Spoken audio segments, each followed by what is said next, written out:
오늘은 국가죠. 동굴에서의 생활. 본문은 사무엘상 21장 1절부터 2절까지 말씀과 시편 142편 말씀을 중심으로 좀 살펴봤으면 좋겠습니다. 먼저 서론을 같이 한번 읽어볼까요? 오늘 우리가 공부하려고 하는 말씀은 다윗의 전생에 있어서 가장 중요한 전환점을 이루는 부분이 아닌가 한다. 다윗이 사울의 추적을 피하여 이곳저곳을 헤매며 피난처를 구하는 과정에서 아이러니컬하게도 동굴 생활이라는 최하의 환경에서 이스라엘 나라의 왕으로서 권력 기반이 형성되는 것을 볼 수 있기 때문이다. 우리는 이 과를 통하여 고난 중에 처할 때에 하나님을 향한 우리의 바른 자세와 고난을 통해 무엇인가를 이루시는 하나님의 손길을 영안을 통해 볼 수 있는 자가 되도록 하며, 더 나아가 나라가 어지러울 때 일어날 수 있는 병폐들을 오늘 공부를 통해 파악해서 바르고 현명하게 대처하고 위에서 기도할 수 있도록 하자. 예, 오늘은 뭘 배우게 되죠? 우리가 계속해서 다윗의 인생을 배우게 되는데, 사울이 다윗을 시기하고 질투합니다. 그래서 결국에 다윗을 죽이려고 그러죠. 그러자 다윗이 뭘 했냐면 도망을 갔어요. 그리고 도망을 가서 지난 시간에는 노베에서 있었던 일을 배우게 됩니다. 그런 다음에 다윗이 도망간 여정에 대해서 계속해서 배우게 돼요. 그런데 어떻게 보면 오늘 보면 문제에도 이렇게 돼 있죠. 서론에도 아이러니컬하게 다윗은 계속해서 뭐예요? 상황이 안 좋아져요. 계속해서 상황은 안 좋아지는데, 상황이 안 좋아지는데 이상하게도 뭐가 이루어지고 있는 거예요? 그 상황이 안 좋아지는 상황 속에서 하나님이 일하시고 다윗 왕조를 세워가는 모습들을 보게 돼요. 객관적인 상황은 점점 안 좋아지는데 하나님의 선한 계획들이 이루어지는 것들을 보게 된다는 거죠. 그리고 다윗을 준비시키시고. 그래서 오늘 본문의 말씀을 통해서 다시 한번 어떻게 하나님께서 다윗의 인생을 통해서 일하셨는지 배우게 될 것이고요. 또 우리도 우리 인생을 통해서 다윗을 통해서 일했던 하나님께서 우리 인생을 통해서 동일하게 일하실 것을 좀 소망하는 그런 시간들이 되었으면 좋겠습니다. 먼저 1번 문제 같이 한번 읽어볼까요? 다윗이 유대 땅 산악 지방에 아둘람이란 동굴지대로 피신하게 된 배경을 접속사 그러므로가 연결해주는 바로 앞부분의 내용을 가지고 정리해봐라. 네, 오늘 본문의 1절에 보면 그러므로 라고 시작을 돼요. 이 그러므로는 접속사죠. 그렇기 때문에 앞뒤 문맥을 좀 살펴야 돼요. 그럼 앞에서는 어떤 일이 있었냐는 거죠. 그래서 앞에서 어떤 일이 있었냐면 사무엘상 21장 10절부터 15절은 이렇게 됐어요. 그날에 다윗이 사울을 두려워하여 일어나 도망하여 가드왕 아기스에게로 가니, 그날에 다윗이 도망을 갔어요. 노베에 거쳤다가 노베에서 어디로 갔냐면 가드로 도망을 갔어요. 근데 이 가드로 도망가는 게 되게 특이한 일이에요. 왜냐하면 가드는 뭐 어디냐면 블레셋의 도시예요. 다시 말하면 이스라엘 땅이 아닌 거예요. 물론 이스라엘 땅에서 블레셋 도시로 도망간 건 이해가 되죠. 왜냐하면 이스라엘 땅 전체는 누구의 영향력 아래 있어요? 사울의 영향력 아래 있잖아요. 그러니까 사울 때문에 사울이 자기를 죽이려고 그러니까 더 이상 이스라엘에 머물면 안 되겠다 하고 해외 도피한 거죠. 요즘 말로 하면 해외로 도피한 거예요. 그런데 재미있는 것은 그 해외가 어디예요? 적국이에요, 적국. 다윗이 누굴 죽였어요? 골리앗을 죽였잖아요. 그런 다음에 블레셋과의 전쟁에서 몇 번 더 승리하게 됩니다. 그러니까 해외로 도피했는데 그 해외가 어디예요? 적국으로 한 거예요. 그만큼 여기서 알 수 있는 건 뭐예요? 다윗이 절박한 상황이었음을 알 수 있는 거죠. 정말 적국에 피신하지 않으면 안 될 정도로 다윗은 지금 상황이 어려웠던 거예요. 그런데 다윗이 블레셋으로 가니까 블레셋 사람들이 다윗을 환영했을까요? 그렇지 않죠. 아기스의 신하들이 아기스에게 말하되 이는 그 땅의 왕 다윗이 아니냐. 무리가 춤추며 이 사람의 일을 노래하며 이르기를 사울이 죽인 자는 천천히요 다윗을 죽인 자는 만만이로다 하지 않았느냐. 아니 다윗이 누구냐는 거예요. 다윗이 골리앗을 죽이고 정말 이렇게 백성들의 칭송을 받고 심지어 왕으로 세워지기 직전인 사람 아니냐. 그 사람은 어떻게 우리가 받아줄 수 있느냐. 죽여라 라고 건의를 한 거죠. 그러자 다윗이 어떻게 했다고 그랬어요? 다윗이 이 말을 그 마음에 두고 가드왕 아기스를 심히 두려워하여, 두려워할 수밖에 없죠. 자기를 죽일 수도 있으니까. 그들 앞에서 그의 행동을 변하여 뭐 했다고요? 미친 척 했다고 그랬어요. 미치광이 흉내를 낸 거죠. 그럼 왜 미친 척 했을까요? 그 당시에는 이 미친 사람을 굉장히 터부시했습니다. 그래서 이런 사람들과 접촉하면 안 돼요. 또 죽여서도 안 돼요. 미치광이는 미치광이 둬야 돼요. 괜히 귀신 들렸는데 그 사람 죽였다가 내가 다시 나까지 미치게 되니까. 그 해를 입지 않기 위해서 가만히 두게 돼요. 그러니까 일부러 미친 척한 거죠. 난 미쳤으니까 건드리지 말라는 거예요. 그래서 죽을 수 있는 것들이 이제 면제가 되는 거죠. 죽으면 면하게 되는 거죠. 그런데 얼마나 다윗이 지금 상황이 참 그래요. 불행해요. 절박해요. 정말 자기 나라에 없어서 어디로 가요? 해외를 도망갑니다. 심지어 어떤 나라로 가요? 적국으로 가는 거예요. 적국에서도 살 수 없어서 살 수 있는 방법이 뭐예요? 미친 척하는 방법밖에 없는 거예요. 그래서 미치광이처럼 사는 거예요. 얼마나 답답했을까요? 정말 어렸을 때 다윗에게 어렸을 때 어린 날 사무엘을 찾아봤어요. 그리고 다윗을 기름 부었죠. 내가 이스라엘 왕이 될 것이다. 그런데 왕은커녕 뭐예요? 하나님이 자기에게 왕이 너가 될 거라고 얘기했는데 왕이 되기는커녕 뭐예요? 적국에서 지금 미치광이처럼 살고 있는 거예요. 얼마나 답답했을까 자신의 심정.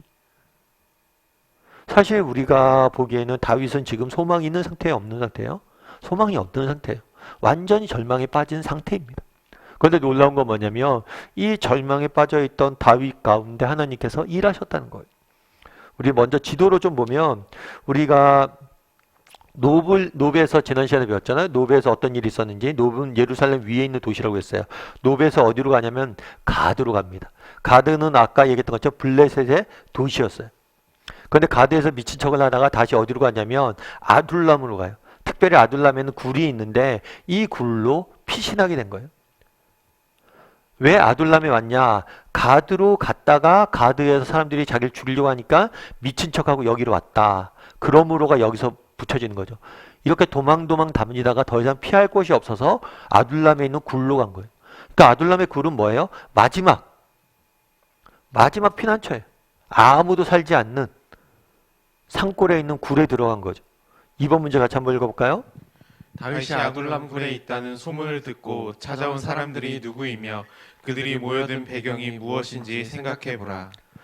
그러므로 다윗이 그곳을 떠나 아둘람 굴에 도망하매 그의 형제와 그의 온 집이 듣고 그에게로 뭐예요? 이르렀다라고 이야기를 해요. 그의 온 가족들이 그에게 찾아온 거죠. 아마 여러 가지 이유가 있었겠죠.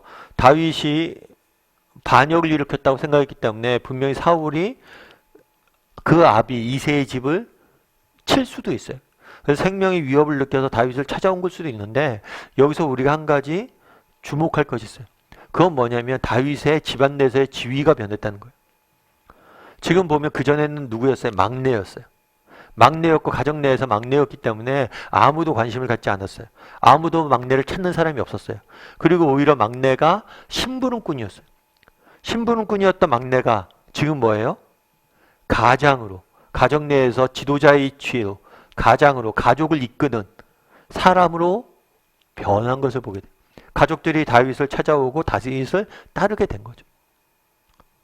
자기들이 그냥 도망갈 수도 있었어요. 그런데 다윗이 있는 데로 온 거예요. 왜요?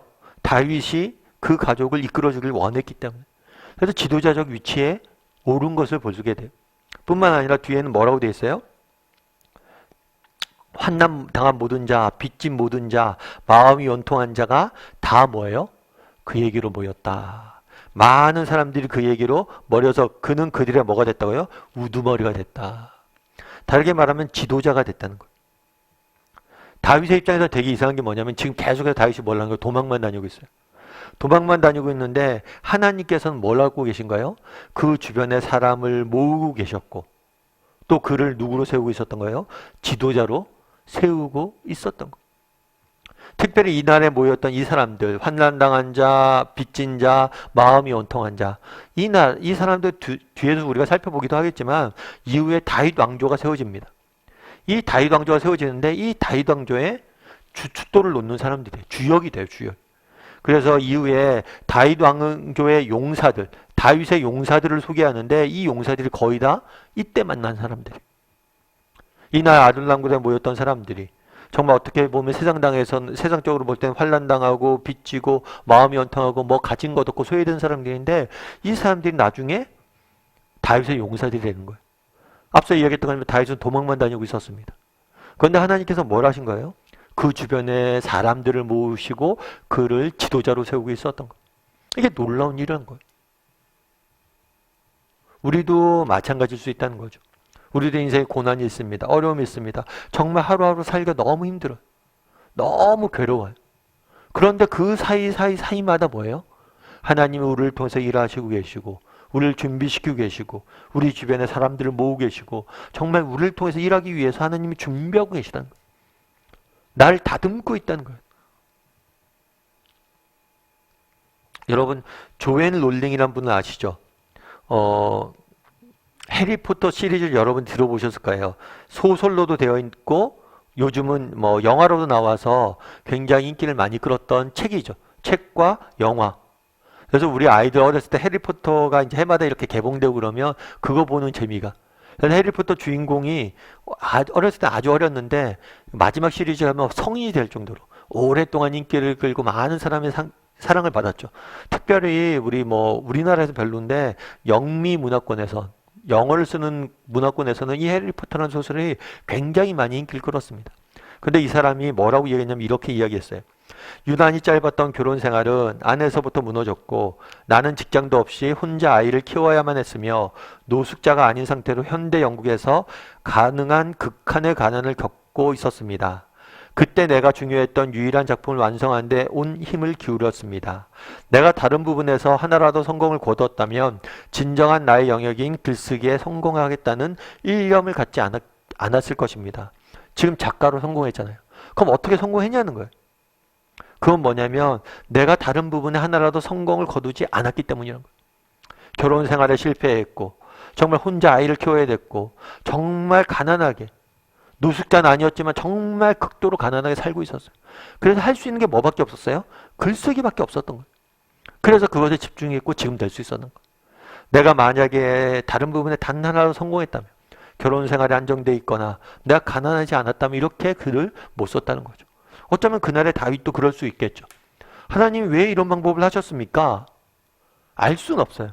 하지만 다윗이 정말 성공 일변도로 정말 어떤 어려움도 없이 고난도 없이 그가 왕이 되었다고 보십시오. 그가 정말 하나님 기뻐하시는 왕으로 준비되었을까요? 오히려 정말 이 고난과 어려운 과정들을 통해서 우리는 뭘 보는 거예요? 다윗을 왕으로 준비시키는 과정을 보는 거예요. 오늘 뭐라고 되어 있어요? 우두머리가 되었다. 그리고 그 사람들을 보라는 거예요. 그 사람들이 이후에 어떻게 쓰임받았는지. 우리도 마찬가지예요. 정말 우리도 인생의 어려움과 아픔들, 고난들이 하나님께서 허락하실 때가 있습니다.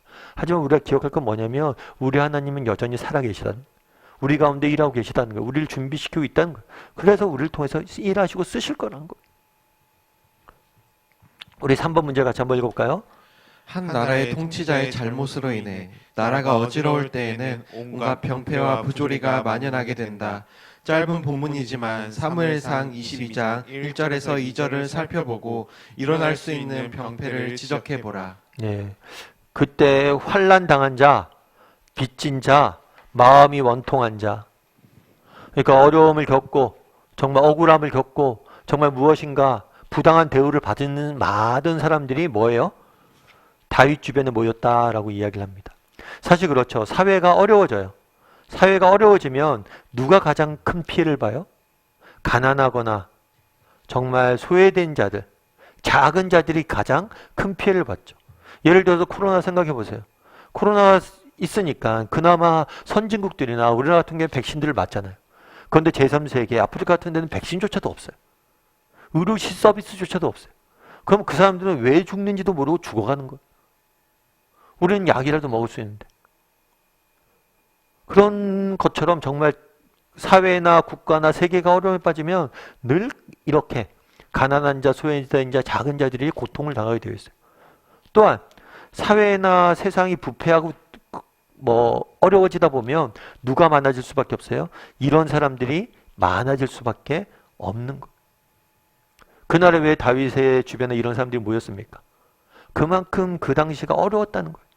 사울이 미쳐서, 왕이 시기와 질투에 미쳐서 그냥 한 사람 죽이다가 난리가 난 거잖아요. 그러니까 사회가 얼마나 혼란스러웠겠어요. 그래서 제사장들 그렇게 한 번에 그렇게 죽여버리고 온갖 악행과 정말 그런 것들이 소문이 너무 힘들잖아요. 그러다 보니까 가난하고 소외되고 작은 자들이 그런 사람들 돌볼 시간이 없잖아요. 자기 욕심에 빠져서 그렇게 살고 있으니까 이런 사람들이 점점 많이 생기는 거죠. 그래서 정말 우리가 나라를 위해서, 통치자들을 위해서 기도해야 돼요. 왜냐하면 그들이 정말 잘못된 길로 가면 우리가 동일하게 피해를 입기 때문이죠. 4번 문제 같이 한번 읽어볼까요? 이 400명의 숫자는 곧 600명으로 늘어나게 되고 이들은 처음엔 오합지졸이었을 망정 나중에 다윗의 영도하에 훌륭한 용사들로 성장하여 다윗 왕 밑에서 핵심적인 역할을 하게 된다. 당시 사람들은 틀림없이 두 가지 사실을 놓고 갈등하고 있었을 것이다. 사울 왕과 다윗을 놓고 생각할 때 다윗의 편에 서는 것이 정의라고 판단했을 것이다. 그러나 세상 돌아가는 대로 편하게 살기 위해서는 사울 왕 편에 붙어 지내는 길을 택하지 아니할 수 없었다는 것이다. 이것은 참으로 이율배반적인 행동이라 아니할 수 없다.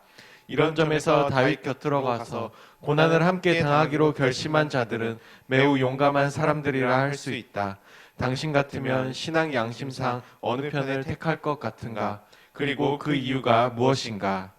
예, 오늘 본문에 보면 이렇게 됐죠. 문제에 보면 다윗의 여기 모였던 400명의 숫자가 나중에 훌륭한 용사로 되어 있다. 그래갖고 사무엘하 23장 8절 이하로 쭉 사람들, 다윗의 용사는 이러하니라 하고 사람들의 이름이 쭉 나열돼요. 그리고 그 사람들이 했던 일들이, 다윗이 정말 먹을 것이 없고 목말랐을 때 적진 혼자 들어와서 먹을 걸 구해온다거나, 가족들이 위험에 빠졌을 때 홀로 가서 구해오거나, 정말 영웅적인 그런 이야기들이 쭉 나옵니다. 용사들의 이름들이. 근데 이 사람들이 다 여기서 만난 사람들이었다는 거예요. 그래서 앞서 얘기했던 것처럼 하나님께서 그들을 준비시켰던 거죠. 그래서 여러분들도 한번 나중에 한번 이 사무엘하 24장 8장 이하를 한번 읽어보세요. 그런데 여기서 말하고자 하는 건 뭐냐면 정말 쉽지 않은 선택이란 거예요. 이 사람들이 그날 다윗 주변에 모였어요. 그런데 이 다윗 주변에 모이는 것이 쉬운 선택이 아니란 거예요. 왜 그럴까요? 다윗이 누구예요? 그날 아무것도 없는 사람이잖아요. 다윗은 지금 도망만 다니고 있어요. 앞서 살펴봤던 것처럼 심지어 블레셋에 가서 미치광이처럼 행동하고 있어요. 블레셋 사람들이 이야기했겠죠. 야, 미친 다윗이 왔대더라. 골리앗을 죽인 다윗이 미쳤대더라. 미치광이 다윗을 쫓는 거예요. 아무것도 없는. 먹을 거 하나 없죠. 앞서 얘기했던 것처럼 무기 하나 없죠. 그렇게 도망 다니던 다윗을 쫓는 게 결코 쉬운 일이 아니에요. 물론 그렇게 얘기할 수 있죠. 자기들도 자기들이 힘드니까, 자기들이 억울하고 원통하니까 다윗에게 왔을 것이다. 그렇지 않아요. 억울하고 원통하고 정말 힘든 시기가 되면 더 힘 있는 사람에게 붙지 힘없는 사람에게 붙지 않아요. 내가 억울한데 힘 있는 사람한테 붙어야지 그 사람이 내 억울함을 풀어줄 거 아니에요. 그런데 전혀 다윗도 없는 다윗에게 왔다는 거예요.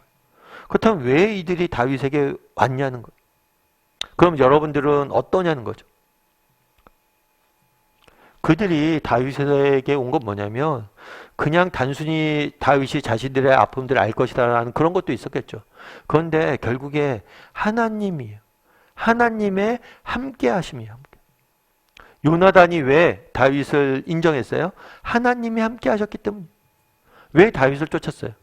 저 사람은 하나님과 함께하는 사람이다. 우리 억울함에 대해서 인간적인 판단이라 하나님 편에 서서 판단해 줄 거라는 사실을 알았기 때문이에요.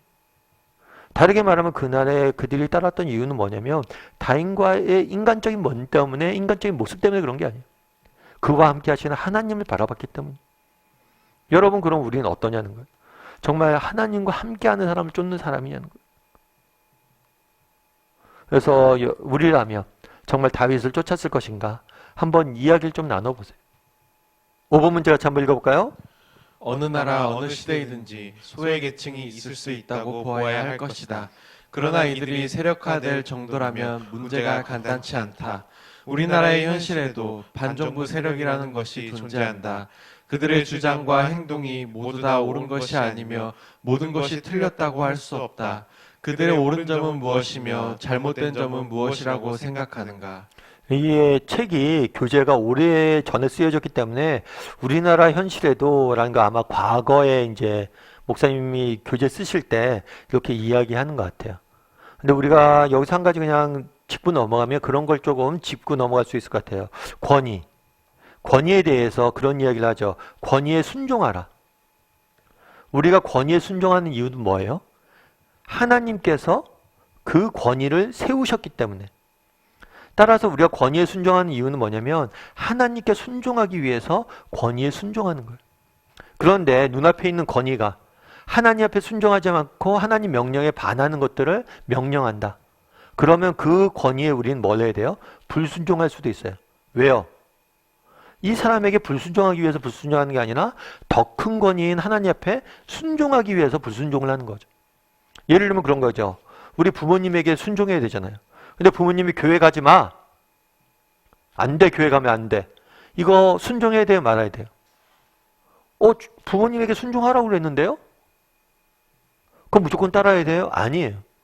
주 안에서 순종하라 이야기래요. 다르게 말하면 신앙 양심 혹은 하나님의 말씀에 반하는 것들을 부모가 시켰을 때는 순종하라고 성경은 가르치지 않습니다. 그래서 우리는 늘 우리의 최고의 권위는 누구에게 있어요? 하나님에게 있습니다. 그래서 늘 물어야 돼요. 하나님께서 원하시는 게 무엇인가? 하나님이 옳다고 말씀하신 게 무엇인가? 그 하나님 말씀에 순종할 수 있어야 돼요. 그래서 때로는 부모의 말씀에 우리가 순종해야 되지만 부모가 정말 내가 용납할 수 없는 정말 성경에서 반하는 뭐 도둑질 시킨다든가 교회를 나가지 말게 한다든가 이런 것들에 대해서 우리가 순종하라고 성경은 말하지 않아요. 그래서 이런 것들에 대해서 불순종하는 거죠. 교회 나가는 것도 나가지 말라는 명령이 불순종이에요. 부모의 말에. 왜 불순종이에요? 하나님을 섬기라는 하나님 말씀에 순종하기 위해서 불순종하는 거죠. 부모가 싫어서 그런 게 아니야. 그래서 여러분들이 이런 관계들 우리가 결국에 인간이 세운 권위보다 더 큰 권위 하나님의 권위가 있다는 걸 기억하고 하나님의 권위에 순종할 줄 아는 사람이 되면 돼요. 그러면 이 하나님의 권위에 순종하다 보면 때로는 인간에게도 순종할 수 있고 때로는 인간에게도 불순종하는 경우들이 케이스 바이 케이스로 생길 수 있다는 거를 여러분들 하나만 기억해 주시면 좋을 것 같아요. 이 문제에서. 자, 6번 문제 같이 한번 읽어볼까요?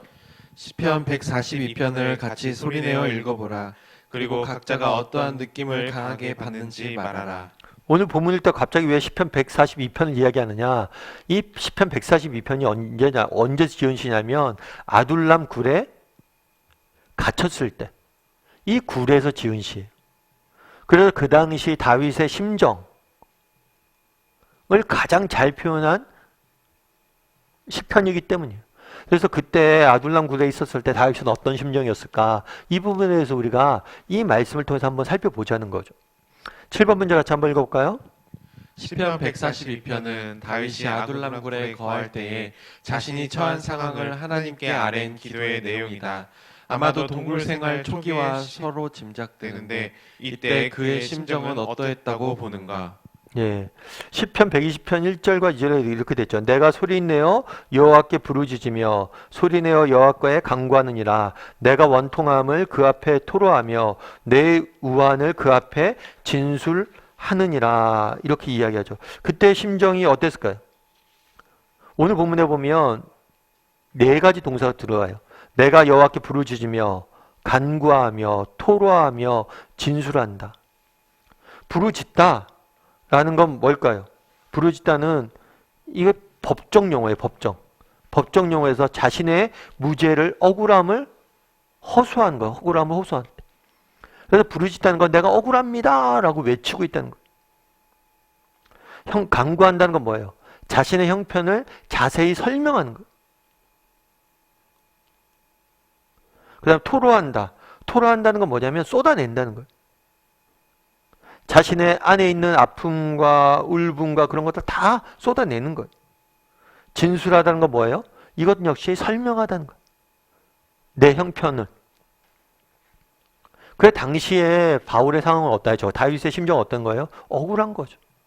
하나님 제 형편 좀 봐주세요. 내가 너무 힘들어요. 어떻게 이런 일이 있을 수 있어요? 제가 사울에게 어떻게 했습니까? 제가 정말 사울에게 이렇게 정직했는데 사울이 저한테 어떻게 대하고 있어요? 하나님 당신은 어때요? 제가 정말 하나님 얼마나 열심히 섬겼습니까? 그런데 왜 제게 이런 어려움들이 있는 거예요? 라고 이렇게 울분을 토하고 있는 모습들을 우리는 보게 되는 거예요. 8번 문제 같이 한번 읽어볼까요? 의로운 삶을 추구하는 자에게도 절망적일 정도의 고난이 찾아들 수 있다. 다윗이 느낀 절망감을 3절에서 4절을 통해 4가지 정도로 정리해보고 당신의 삶의 과정 속에서도 이러한 면이 있었는지 각자 이야기해보라. 예. 첫 번째는 뭐냐면 내 영이 내 속에서 상하였다. 우리가 그런 얘기했죠. 마음이 상처 입고 상하는 거. 사실 이게 제일 큰 문제 아니에요? 사실 우리가 뭐 세상 사는데 그런 얘기 하잖아요. 힘들다. 힘들다 얘기할 때 육체적으로 힘들다, 어렵다 이런 얘기도 있죠. 그런데 정말 힘들다 이런 것은 뭐냐면 마음에 스크래쳐 입은 거예요. 마음에 상처 입은 거예요. 세상 사는 게 왜 힘들어요? 뭐 육신이 힘든 것도 있죠. 근데 세상에서 끊임없이 우리 마음에 상처 입잖아요. 넌 그것도 못하냐? 넌 그것도 못하냐? 그것도 제대로 못하냐? 너는 가치가 없어. 그래서 우리가 늘 세상 속에 살면서 입게 되는 게 뭐예요? 마음의 상처예요. 특별히 고난이 닥쳤을 때. 고난이 닥쳤을 때 몸이 힘들죠. 그런데 우리 마음속에 내면에 깊은 상처가 생기게 되어 있어요. 상처의 원인은 여러 가지가 있을 수 있겠죠. 실망감일 수도 있고 배신감일 수도 있고 다양한 것들로 인해서 내 마음이 상처 입는 거예요. 그래서 고난을 닥쳤을 때 우리가 마음에 상처를 입는 경우가 많아요. 그래서 나중엔 어떻게 되냐면 이 문제가 해결돼요. 문제가 해결돼도 뭐예요? 마음에 상처가 남아있는 경우들이 많아요. 그래서 정말 우리가 고난 닥쳤을 때 다윗도 뭘 입은 거예요? 마음에 상처를 입은 거죠. 그 다음에 뒤에 뭐라고 했어요? 내가 가는 길에 그들이 나를 잡으려고 올무를 숨겼나이다. 두려움이 가득 찬 거예요. 마음에 상처가 있고 두려움이 가득한 거죠. 사방에 함정이 가득한 것처럼, 함정이 숨겨져 있는 것처럼, 나를 잡으려고 하는 것처럼. 그래서 고난 중에 우리가 닥쳤을 때 마음에 상처가 있습니다. 인생 어려움 닥쳤을 때 마음에 상처가 있어요. 그리고 두려움이 생기죠. 어떡하지? 앞으로는 어떻게 살지? 이제 정말 내 인생 끝난 거 아니야? 내가 이번에 이런 어려움들인데 우리 회사 망하는 거 아니야? 내 직장에 잘리는 거 아니야? 우리 아이들 정말 이번에 시험이 있는데 이거 이러다가 정말 아이들 아무것도 안 되는 거 아니야? 여러 가지 생각들. 건강검진에서 뭐 안 좋은 게 나왔다. 그럼 어떻게 돼요? 야, 이러다 정말 다시 과거로 못 돌아가는 거 아니야? 이런 두려움들이 생기죠. 마음에 상처가 생기고 뭐가 생겨요? 두려움이 생겨요. 그 다음에 뭐라고 되어 있냐면 아는 이도 없다. 아는 이도 없다는 게 뭐냐면 외로움이에요. 외로움. 여러분 고난 닥쳤을 때 우리에게 뭐가 찾아오냐면 외로움이 찾아와요. 안다는 거는 정말 내 형편을 알고 위로하고 정말 함께 울 사람이 없다는 거예요. 여러분 정말 인생이 고난이 닥치면 힘든 게 뭐냐면 이 외로움이에요. 외로움. 사람이 다 떠나거든요. 고난 닥쳤을 때. 그리고 떠난 것처럼 느껴질 때가 많아요. 내 주변의 사람도 떠나지만 떠나는 것처럼 느껴질 때가 많아요. 그럼 뭐예요? 외로워요. 외로워. 이 외로움이 정말 우리를 힘들게 하는 거죠. 내 주변에 정말 함께하는 사람만 있어도 그에게 힘을 얻고 같이 넘을 수도 있는데 외로워지니까 더 힘들어지는 거예요. 마음에서 그날의 상처를 입었습니다. 두려움에 사로잡혀 있습니다. 외로움이 가득합니다. 그리고 나는 피난처도 없고 내 영혼을 돌보는 이도 없다. 소망이 없는 거죠. 소망이 사라지는 것처럼 느껴질 때가 있어요. 야, 이제 완전히 나 버려졌구나. 버려졌구나. 그래서 여러분들 한번 나눠보세요. 정말 어려움과 역경을 당했을 때 내면의 상처, 그리고 두려움, 외로움, 버려짐 이런 것들을 경험한 적이 있는지. 그리고 어떤 사람들은 그럴 수 있겠죠. 어떤 사람들은 외로움을 많이 느끼는 사람들이 있을 수 있어요. 어떤 사람들은 두려움을 많이 느끼는 사람이 있을 수 있고, 어떤 사람은 마음의 상처가 오래 남는 사람이 있을 수 있고, 어떤 사람은 버려짐에 대한 두려움, 버려짐에 대한 그런 버려졌다는 그런 사실 때문에 너무나 힘들어하고 괴로워하는 경우들도 있죠. 그래서 나는 어떤지, 정말 나는 이런 것들을 느꼈었는지, 그리고 무엇을 주로 느끼는지 이런 부분들에 대해서 한번 나눠봤으면 좋겠어요. 그날의 다윗은 정말 우리가 이 땅을 살아가면서 느끼는 마음의 상처와 두려움과 외로움과 버려짐과 아픔들을 다 경험한 거예요. 감정적인 경험들. 그런데 거기서 끝나지 않죠. 우리 9번 문제 같이 한번 읽어볼까요? 다윗이 굴에서 생활할 동안 그가 할 수 있는 일은 기도뿐이었다. 그러나 그 기도는 매우 절박한 것이었다. 무엇을 가지고 그렇게 말할 수 있는가? 오늘 본문에 보면 이렇게 죠. 내가 소리내어 여호와께 부르짖으며 소리내어 간구한다. 큰 소리로 내가 외친다는 거예요. 왜 소리를 내요? 왜 이것을 강조해요? 그만큼 뭐예요? 절박한 거죠. 절박한 거죠. 그리고 내 원통함을 그 앞에 토로하고 앞서 얘기했던 막 쏟아내는 거예요. 그리고 진술하고 또 그 다음에 뭐라고 했어요? 내가 주께 부르짖어 말하고 또 뭐라고 해요? 내 부르짖음을 들으소서. 이 짧은 구절에 계속해서 뭐예요? 하나님 앞에 기도하고 외치고 매달리는 모습들을 보게 돼요. 그만큼 다윗은 뭐라고 얘기했죠? 어떤 상황이에요? 절박한 거예요. 계속해서 매달린 거예요. 그런데 그럼에도 불구하고 다윗이 굉장히 절박한 상황에서 기도하는 모습들을 보게 되는데 그만큼 다윗이 절박했다는 거죠. 그런데 다윗이 여기서 우리가 배울 수 있는 점이 있죠. 다윗이 잘한 점이 있어요. 그건 뭐예요? 기도했다는 거예요. 이거 쉽지 않아요. 정말 인생의 어려움과 힘들과 고난에 닥쳤을 때 다윗은 뭘 한 거예요? 기도한 거예요. 기도. 여러분들은 어떠세요? 여러분들은 기도합니까? 인생에 정말 고난이 닥쳤을 때, 어려움이 닥쳤을 때 여러분 기도해요. 기도했다는 게 기도. 우리도 기도해야 돼요. 이렇게 부르짖어야 돼요. 더 열심히 기도하잖아. 어쩌면 그럴 수 있잖아. 하나님 날 버렸어. 아까 앞에서 그런 얘기 하잖아요. 버림받았다. 날 돌볼 자도 없고 날 도와줄 자도 없다. 버림받았다. 라고 고백하지만 하나님만은 있다. 하나님 앞에 버림받지 않았다라는 확신이 있었던 거죠. 10번 문제 같이 한번 읽어볼까요? 다윗은 절망 속에 갇힌 것 같은 답답함을 안고도 무엇이라고 당당하게 자기 신앙을 고백하고 있는가? 여호와여 내가 주께 부르짖어 말하기를 주는 나의 피난처시요 살아있는 사람들 땅에서 나의 분기신이다 라고 이야기를 뭐라고 부르짖냐면 주는 나의 피난처가 되신다. 피난처는 어떤 곳이에요? 앞서 뭐라고 얘기했어요? 난 버림받았다. 버려짐. 나는 나를 돌볼 사람이 아무도 없다. 그런데 내게 유일한 피난처가 있다. 그건 누구예요? 하나님이다. 하나님 그분에게 나가면 그분이 나를 도울 것이고 나를 보호하실 것이고 나를 지키실 것이다. 이 부분에 대한 분명한 확신이 있어요. 뿐만 아니라 하나님은 나의 분기시다. 몫이다. 나의 전부다라는 거예요. 내가 가진 건 하나님밖에 없다는 거예요. 나에겐 하나님밖에 없습니다. 내가 가진 것은 하나님밖에 없습니다. 하나님밖에 없습니다. 라고 고백하는 것. 여러분들은 어떠세요?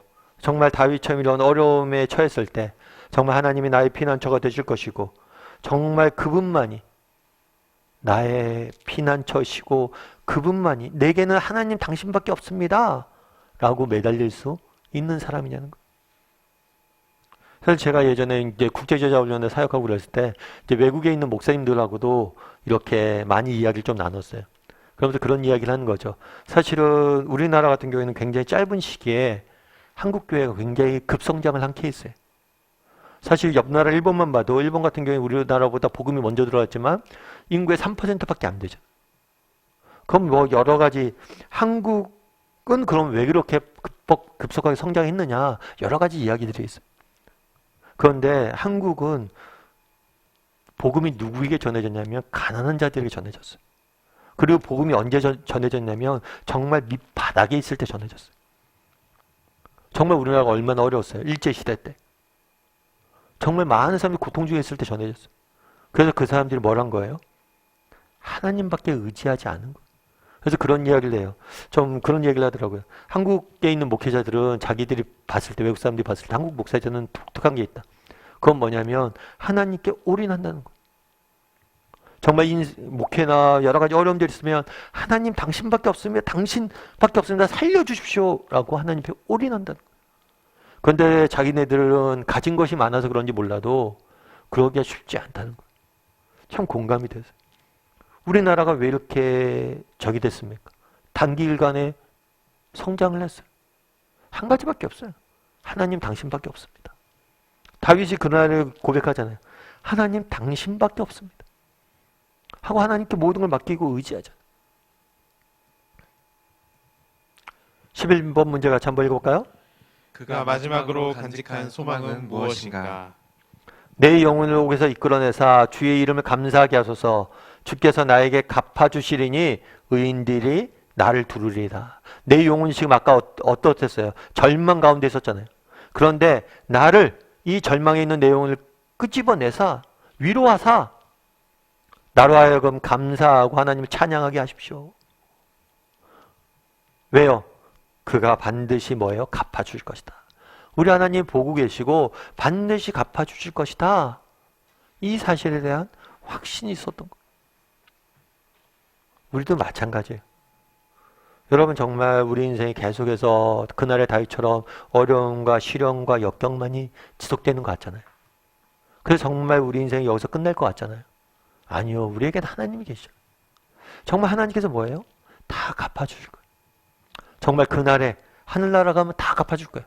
뿐만 아니라 이 땅에서도 하나님께서 다 갚아주실 거예요. 다 정말 갚아줄 거예요. 저는 참 많이 경험했어요. 정말 이런 하나님. 정말 우리가 사는 게 힘들죠. 하루하루가 어렵죠. 지치죠. 어렵죠. 그래요. 다들 그래요. 정말 그런데 나중에 돌아보면 그 힘든 시기를 통해서 하나님께서 내 가운데 일하셨고 나중에 돌아보면 내가 흘렸던 수고들, 땀들 그런 것들 다 보상이죠. 왜요? 하나님이 보고 계시. 정말 그런 걸 너무 많이 느꼈어요. 물론 하루하루 힘듭니다. 어렵습니다. 정말 그런 것들에 대해서 여러분들도 다윗처럼 이렇게 고백할 수 있는지, 참 이런 소망이 있는지 한번 나눠보세요. 하나님께 다 갚아줄 것이다. 하나님 보고 계시 다 갚아줄 것이다. 언젠가 하늘나라에 가면 갚아줄 것이고 또 이 땅에서도 갚아주실 것이다. 여러분 마틴 루터 킹 아시죠? 마틴 루터 킹은 흑인 철폐, 흑인 차별, 철폐를 위해서 평생을 수고했던 분이죠. 그런데 마틴 루터 킹이 이렇게 활동했을 때 주변 동료들이 그런 얘기를 했대요. 킹 목사님이 그렇게 평생을 수고하고 했었는데 과연 그렇게 해서 차별이 없어진 게 있습니까? 우리 사회가 낮아진 게 있습니까? 사회가 변했습니까? 그랬을 때 루터킹 목사가 그런 얘기를 했대요. 무슨 얘기를 했냐면 아니요. 제가 한 거라고는 사회를 변화시킨 건 없습니다. 제가 한 것은 그냥 한 사람의 마음에 정말 차별을 없애기 위해서 노력했을 뿐입니다. 결국에 제도적으로 차별은 없앨 수 있는 게 아니에요. 정말 마음속에 사람들 마음속에 사람을 차별하는 마음들을 없애기 위해서 자기 노력했다는 거예요. 그런데 그게 열매가 있냐? 열매가 없을지 모른다는 거예요. 정말 내가 바꾼 건 두 사람밖에 없다는 거예요. 하지만 나는 소망이 있다는 거예요. 그러면서 마틴 루터 킹 목사님이 나중에 저격을 당하거든요. 저격을 당하기 전날 멤피스에 설교할 때 이런 얘기를 했어요. 누구나 그렇겠지만 저도 오래 살고 싶습니다. 실제로 아주 오래 사는 사람도 있습니다. 그러나 이제 수명에 연연하지 않습니다. 그저 하나님의 뜻을 행하길 바랄 뿐입니다. 하나님께서 저를 산에 오르게 하셨습니다. 산 위에서 저 너머 약속의 땅을 바라보게 하셨습니다. 저는 여러분과 함께 그곳에 들어가지 못할지 모릅니다. 하지만 저는 우리가 한 백성으로 약속의 땅에 들어갈 것이라는 사실을 이 밤에 여러분에 말씀드리고 싶습니다. 그래서 오늘 밤 저는 행복합니다. 아무것도 걱정하지 않습니다. 누구도 두렵지 않습니다. 내 눈은 이미 다시 오실 영광의 주님을 보았기 때문입니다. 정말 하나님께서 그날에 다 갚아줄 거예요. 뿐만 아니라 이 땅에서도 그것들을 채워줄 거예요. 실제로 보세요. 정말 미국 대통령 중에서 정말 오바마 대통령 아시잖아요. 흑인이 대통령이 되는 나라가 됐잖아요. 그 당시에 흑인과 백인은 버스도 같이 안 탔어요. 학교도 같이 안 다니게 했어요. 흑인들이 다니는 학교 버스도 못 타게 하고 그랬던 나라가 흑인 대통령이 나오는 나라가 됐잖아요. 우리도 마찬가지. 정말 그날에 다윗이 소망하잖아요. 하나님 다 갚아줄까? 다 갚아주세요. 10여 문제 같이 한번 읽어볼까요? 믿음과 소망을 가지고 인자하신 하나님께 쉬지 않고 부르짖는 자에게는 절망이 있을 수 없다. 아무리 깊은 굴 속에 갇혀 있다고 할지라도 좌절할 수 없다. 당신의 처지는 다윗과 비교해서 어떤가? 그리고 다윗처럼 고백과 소망을 담은 기도가 이어지고 있는지 반성하자. 네. 다윗의 처지가 어떤가? 그리고 다윗처럼 소망의 고백과 소망이 담긴 기도가 있는지 반성해보자. 그러니까 그날의 다윗이 오늘 본문에 보면 다윗이 도망만 다니고 있었잖아요. 그런데 하나님께서 다윗을 이스라엘 왕으로 준비시킬 뿐만 아니라 그 주변에 사람들을 많이 모으고 있는 모습도 보게 되죠. 정말 우리도 이런 소망을 가졌으면 좋겠어요. 우리는 보이지 않지만 하나님께서 우리 가운데 일하실 거예요. 우리도 경험했잖아요. 저도 이제 개척한 지 저희가 이제 8년, 9년 이렇게 돼가고 있는데 처음 개척했을 때 아무도 없었던 것 같아요. 그런데 정말 개척하고 나서 사람들 많이 보내주셨던 것 같아요. 정말 개척하지 않으면 못 만났을 사람들을 꽤 많이 만났어요. 교회 개척을 하고. 정말 그분들이 저에게는 아둘람굴에 모였던 사람들 같은 분이시겠죠. 그분들을 통해서 제가 얼마나 큰 은혜를 받았는지 모르겠어요. 그래서 정말 우리 교회에 모여있는 분들, 여러분들 그 역사 현장이에요.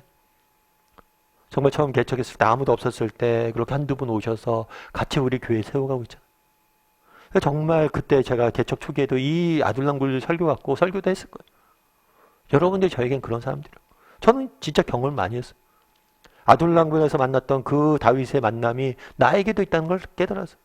처음에 개척하고 나서 뭐 얼마 안 됐을 때죠. 근데 어떤 집사님 한 분이 저한테 그러더라고요. 갑자기 목사님이 제 장례 예배 치러 주십시오. 딱 얘기하더라고요. 그때 참 제가 그 말이 너무 마음에 큰 위로가 됐어요. 여러분 생각해 보세요. 개척교회잖아요. 아무것도 없잖아요. 내일 당장 어떻게 될지도 모르잖아요. 그런데 목사님이 저 장례 예배 치러달라는 건 뭐예요? 제가 죽을 때까지 이 교회 섬기겠다는 말이잖아요. 아무것도 그때 없었는데. 그래서 정말 그때 정말 큰 위로가 됐었거든. 정말 우리가 삶 속 가운데 경험하는 거잖아요. 아무도 없지만 하나님께서 우리를 통해서 일하시고 우리를 준비하시고, 아무튼 그날의 다윗에게 임했던 그 은혜가 그 하나님께서 오늘도 동일하게 여러분에게 역사하실 거예요. 여러분과 다윗의 형편을 비교해 보세요. 우리 다윗보단 낫잖아요. 동굴에 숨어 있진 않잖아요. 물론 우리 중에 정말 쫓기고 정말 멀리 떠나가는 사람들이 있을 수 있어요. 그럼에도 불구하고 하나님이 여러분들 붙잡고 계세요. 여러분을 준비시키고 계시고 여러분에게 필요한 것들 채우시고 사람들 붙여주실 것이고 여러분을 도우실 거예요. 하나님께 다 갚아주실 거예요. 그런 믿음을 가지고 정말 살아갈 줄 아는 저와 여러분이 되기를 주님의 이름으로 소원합니다.